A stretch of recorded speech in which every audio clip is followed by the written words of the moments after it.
కొండపై శ్రీవారి వార్షిక వసంతోత్సవాలు ప్రారంభమయ్యాయి. ప్రతి ఏటా స్వామివారికి వేసవి తాపం నుంచి ఉపశమనం కలిగించేందుకు ఈ ఉత్సవాల్ని టీటీడీ నిర్వహిస్తోంది. ఈసారి కూడా నేటి నుంచి 3 రోజుల వరకు వైభవంగా శ్రీవారి వార్షిక వసంతోత్సవాలు జరపనుంది. తెలుగు రాష్ట్రాలతో పాటు ప్రపంచవ్యాప్తంగా ఉండే భక్తులందరూ కలియుగ దైవంగా భావించే దేవుడు శ్రీ వెంకటేశ్వరుడు.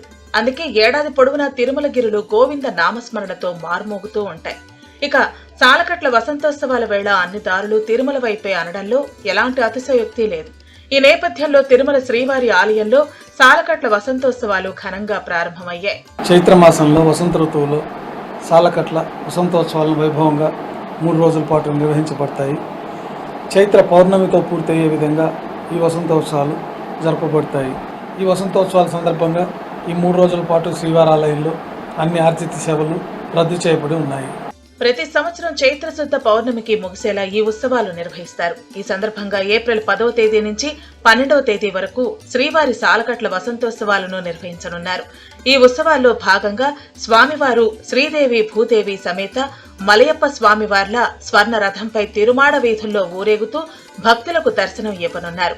అయితే ఈ 3 రోజుల పాటు పలు ఆర్జిత సేవలను తిరుమల తిరుపతి దేవస్థానం అధికారులు రద్దు చేశారు. ప్రపంచంలో ఉండే మానవుల శ్రేయస్సు కోరుతూ శ్రీవారి దివ్యమైన అనుగ్రహం భక్తులందరికీ దక్కాలని కోరుతూ సాలకట్ల వసంతోత్సవాలను ప్రతి ఏడాది టీటీడీ ఘనంగా నిర్వహిస్తుంది.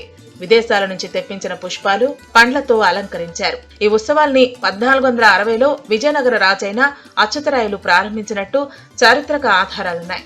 సాలకట్ల వసంతోత్సవాల్లో భాగంగా మొదటి రోజు అంటే గురువారం రోజున ఉదయం 6:30 శ్రీవారు శ్రీదేవి భూదేవి సమేత శ్రీ మలయప్ప స్వామివారు తిరుమాడ వీధుల్లో భక్తులకు దర్శనమిచ్చారు.